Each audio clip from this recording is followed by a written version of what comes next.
প্রচন্ড ঝড় জলের তাণ্ডবে জঙ্গলের একটা পেয়ারা গাছের ডালে তৈরি পাখির বাসা মাটিতে ভেঙে পড়ে এবং ডিমগুলো কিন্তু চারিদিকে ছড়িয়ে ছিটিয়ে পড়ে, ডিমগুলোর উপরে কাদা লেগে যায়। ঠিক সেই সময় জঙ্গলের ওই রাস্তা দিয়ে একজন মহান ব্যক্তি আসতে থাকে। ডিমগুলো তার নজরে আসে। সে খুব অতি সূক্ষ্মভাবে ডিমগুলো তার হাতে তুলে নেয় এবং ডিমগুলো পরিষ্কার পরিচ্ছন্নভাবে তার একটা থলের মধ্যে ভরে নেয়। সে এই ডিমগুলো নিয়ে বাড়িতে চলে যায় এবং বাড়িতে যাওয়ার পর ডিমগুলো ভালো করে পরিষ্কার পরিচ্ছন্নভাবে সে কিন্তু একটা শুকনো ন্যাকড়া দিয়ে পরিষ্কার করতে থাকে এবং সে একটা পাখির বাসা তৈরি করে, যে বাসার মধ্যে ডিমগুলোকে রাখা যাবে। এবং সে তার এই সূক্ষ্ম কাজের মাধ্যমে সে কিন্তু পরিষ্কার পরিচ্ছন্নভাবে ডিমগুলোকে রেখে দেয় এবং একটা ইলেকট্রিক রের মাধ্যমে কিভাবে বাচ্চাগুলোকে তৈরি করা যায় সেই ব্যবস্থা করতে থাকে এবং ডিমগুলো সূক্ষ্মভাবে রাখার পরে সে কিন্তু ইলেকট্রিক রের মাধ্যমে যাতে কিভাবে বাচ্চা তৈরি করা যায় সেই ব্যবস্থা করতে থাকে এবং ডিমগুলোকে পর্যবেক্ষণ করতে থাকে। দিনের পর দিন ডিমগুলোকে পর্যবেক্ষণ করতে থাকে এবং একটা সময় পর এই অত্যাধিক তাপের ফলে ডিমগুলো ফেটে কিন্তু বাচ্চা বেরিয়ে আসার প্রবণতা তৈরি হয় এবং ইতিমধ্যেই একটা বাচ্চা কিন্তু দেখতে পাওয়া যায়। একই রকম ভাবে ডিমটা ভেদ করে দেখো সদ্যজাত বাচ্চা দেখতে পাওয়া যায়। একটা বাচ্চা হওয়ার পরে দেখো আস্তে আস্তে সবগুলো ডিম ফেটেই কিন্তু বাচ্চা বের হতে থাকে এবং তারা কিন্তু খুব ছোট সদ্যজাত বাচ্চায় পরিণত হয়। দেখো 3টে ডিম থেকে 3টে বাচ্চা বের হয়েছে। বাচ্চাগুলো কিন্তু খুব জড়বদ্ধভাবে তারা একই সঙ্গে রয়েছে।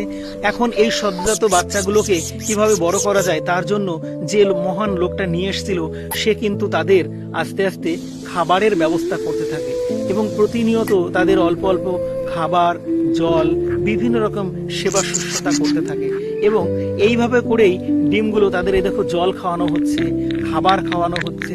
লোকটার অপরিসীম কষ্ট এবং দক্ষতার মাধ্যমে পাখিগুলো কিন্তু সেই সদ্যজাত ডিম থেকে এখন কিন্তু একটু বড় হয়েছে এবং খাবার মতো পরিস্থিতি কিন্তু তাদের তৈরি হয়েছে।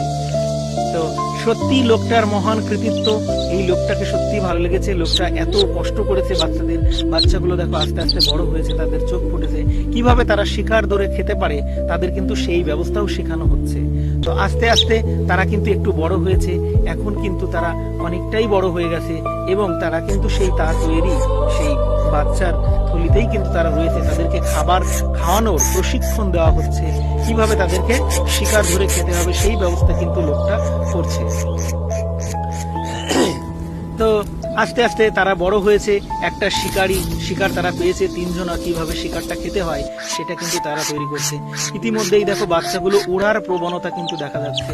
লোকটা একটা চালনের উপরে তৈরি করে চালনের উপরে বাচ্চাগুলো রেখে একদম তাদের জানালার পাশে রেখে দিয়েছে। বাচ্চাগুলো কিন্তু এখন আস্তে আস্তে ওড়া শিখে গিয়েছে, গাছের ডালে গিয়ে বসতে পারছে।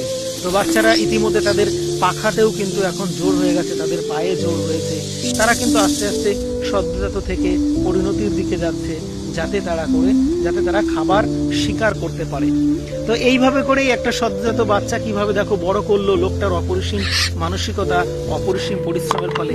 একটা সময় লোকটা জঙ্গলে সেই বাচ্চাগুলোকে নিয়ে আসলো এবং জঙ্গলেই তাদেরকে খাবার দিতে থাকলো এবং সেই 3টে পাখির বাচ্চা তারা কিন্তু এখন উড়তে শিখেছে, তারা নিজেদের খাবার নিজেরা খেতে শিখেছে, তারা কিন্তু আস্তে আস্তে নিজেদেরকে স্বয়ংসম্বল ভাবে তৈরি করার চেষ্টা করছে এবং তারা কিন্তু সম্পূর্ণভাবে একদম সদ্যজাত থেকে পরিণতির দিকে যাচ্ছে, যাতে তারা পরিণতভাবে শিকার করতে পারে, তারা খেতে পারে, সমস্ত কিছুই কিন্তু তারা শিখেছে। তারা উড়ে বিভিন্ন জায়গায় যেতেও পারছে। তো এই লোকটার অপরিসীম দক্ষতা এবং জঙ্গলের মধ্য দিয়ে দেখো তারা উড়ে যাচ্ছে, উড়ে গিয়ে গাছের ডালে বসছে। সত্যি ভিডিওটা খুবই একটা মন স্পর্শ ভিডিও। যদি এইরকম ভিডিও তোমাদের ভালো লাগে অবশ্যই লাইক এবং কমেন্ট করে জানিও। একদম পাখিগুলো যখন ওরা শিখে গেছে, পরিণত হয়ে গেছে, তখন লোকটা কিন্তু আবার সেই জঙ্গলে আবার ফিরে এসেছে। কেন? সে যে পাখিগুলোকে ছোট থেকে বড় করেছে তারা এখন কি করছে, তারা কি নিজেরা নিজেদের মতো থাকতে পারবে? লোকটা কিন্তু শেষবারের মতো তাদেরকে দেখতে এসছে এবং লোকটা শেষবারের মতো তাদেরকে বিদায় দিয়ে চলে গেল।